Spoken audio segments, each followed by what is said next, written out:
Olá, eu sou Flávia Carvalho.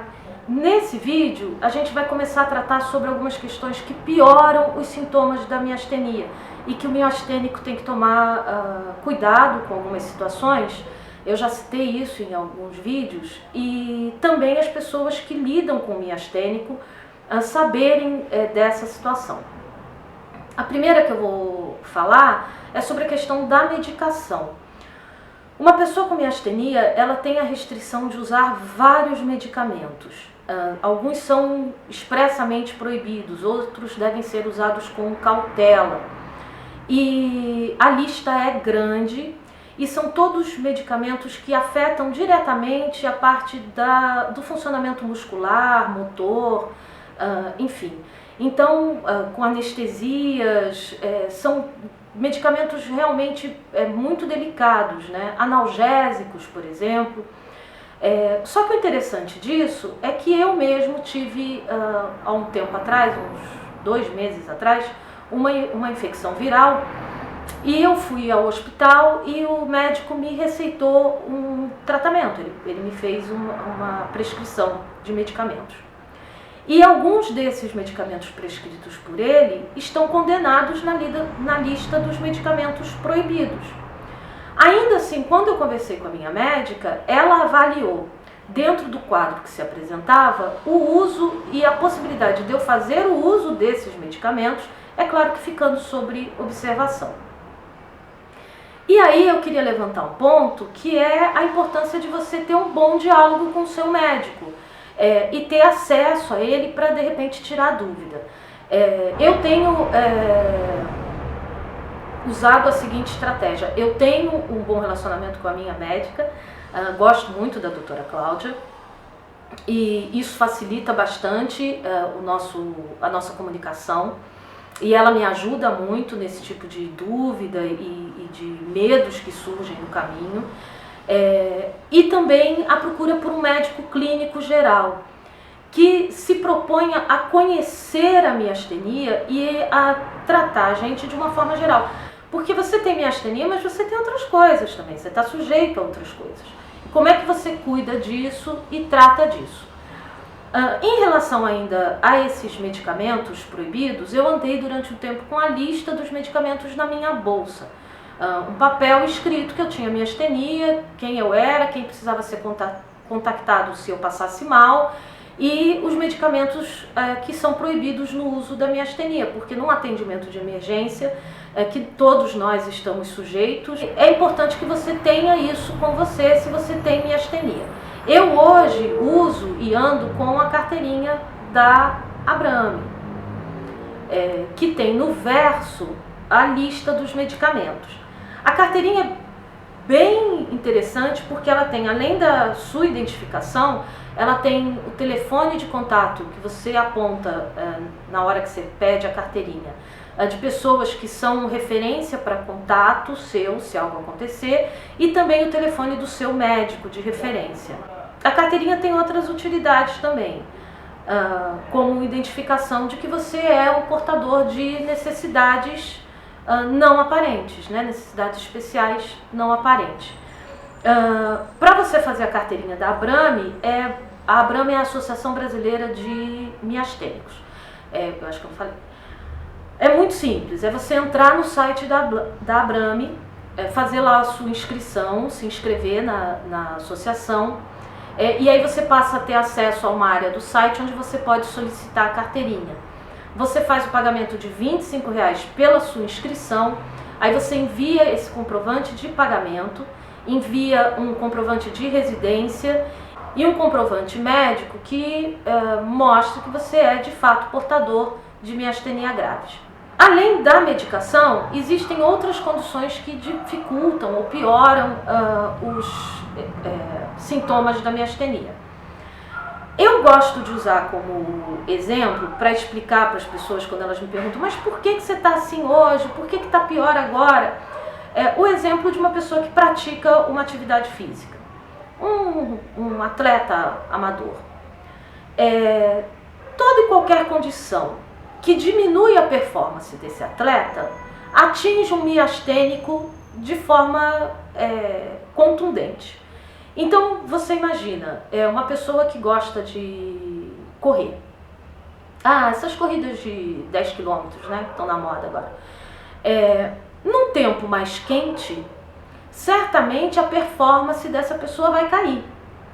Ela é atingida, porque o organismo ele se põe a serviço de resolver um monte de problemas que as altas temperaturas causam, como equilibrar a temperatura do corpo, por exemplo, no mínimo. Sim. Altas temperaturas e baixas temperaturas tendem a piorar os sintomas da miastenia. A gente acaba sentindo mais.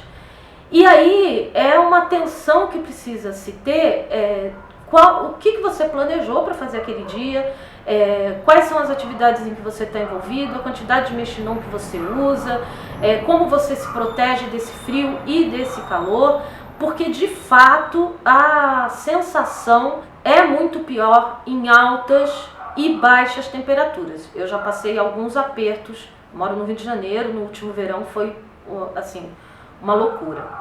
Uma outra questão que a gente sempre encontra apontada como piora para sintoma de miastenia é a questão da menstruação, no caso das mulheres, lógico. Como cantava a Rita Lee, mulher é bicho esquisito, todo meio sangra. E as mulheres sabem que quando você pratica uma atividade física, no período menstrual, a sua capacidade física ela diminui, né? Você se sente mais fraco. E isso é um problema para o miastênico, para as mulheres com miastenia, porque você vai ter um período no mês em que fatalmente você vai sentir um pouco mais, até que você esteja mais estabilizado. E aí mais uma vez vem a questão do planejamento, da paciência, de se preparar para esses dias, de se organizar para esses dias. E aí a pessoa que lida com a mulher miastênica entender que além de lidar com a TPM, vai ter que lidar com essa questão dessa dificuldade a mais nesse período.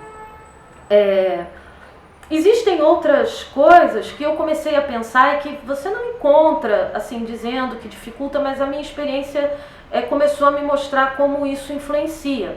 Então, uma questão é a questão da bebida e da alimentação. Provavelmente a nossa corredora lá, fictícia, que está treinando para correr os 10 quilômetros, se ela antes de um treino, antes de uma corrida, ela beber, a capacidade física dela vai diminuir. Um dos efeitos da bebida é esse fator relaxante, né?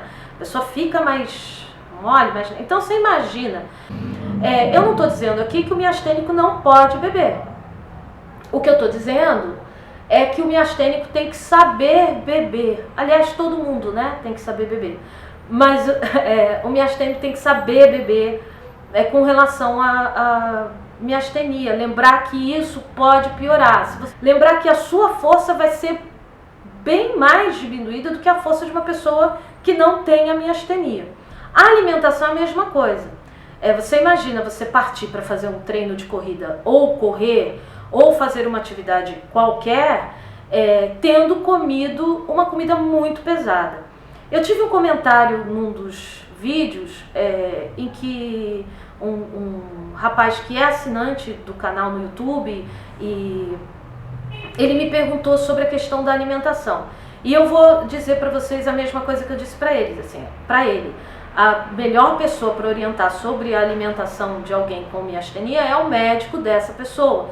Porque cada miastênico é um miastênico, pode exigir uma dieta especial, cada um tem uma alergia alimentar diferente, cada um tem outras patologias, né, outras doenças que não a miastenia, que exigem uma dieta diferenciada, e isso é o médico que pode orientar, um nutricionista.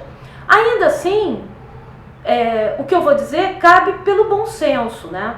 Se você vai fazer uma atividade física, imagina que se você comer uma feijoada antes, isso não vai ficar muito bem. Se você exagerar antes na sua alimentação, isso não vai te causar bem-estar.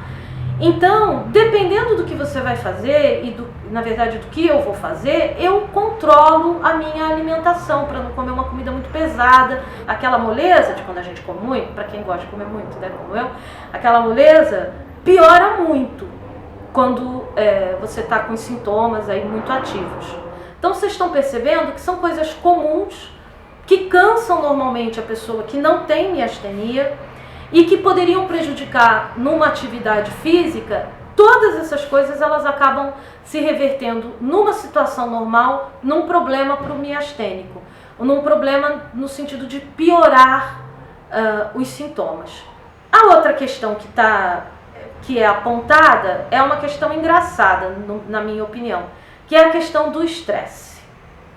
Estresse, depressão, aborrecimento pioram os sintomas da miastenia. Eu tô rindo porque hoje em dia, os dias que nós estamos vivendo, isso é quase dar uma sentença de, olha, lamento muito, você vai ficar ruim, né? O que eu tenho feito para lidar com essa questão, desses aborrecimentos, tristezas, preocupações do dia a dia, né, que são normais para todos nós,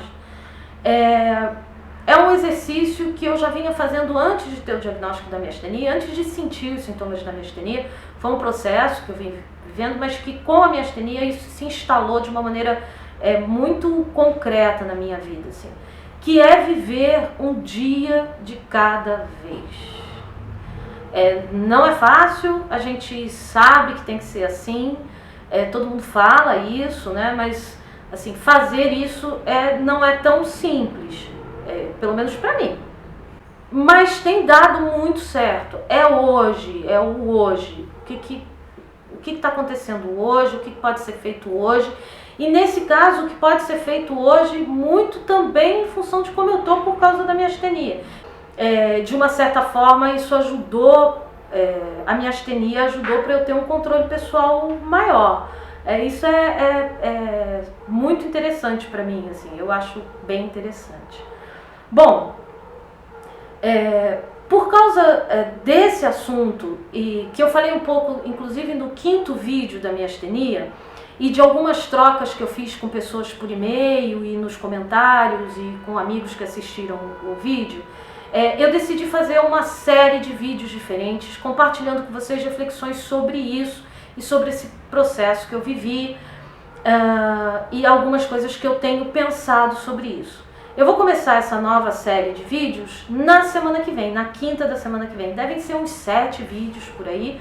E aí eu vou intercalando com os vídeos da miastenia. Então na semana que vem tem o primeiro vídeo dessa série. E na outra semana eu volto com o vídeo da miastenia, o de número 11, para começar a falar sobre questões que envolvem legislação. Como eu mostrei na carteirinha, nós somos portadores de necessidades especiais não aparentes. E aí a legislação sobre portadores, ela se aplica em alguns casos para nós.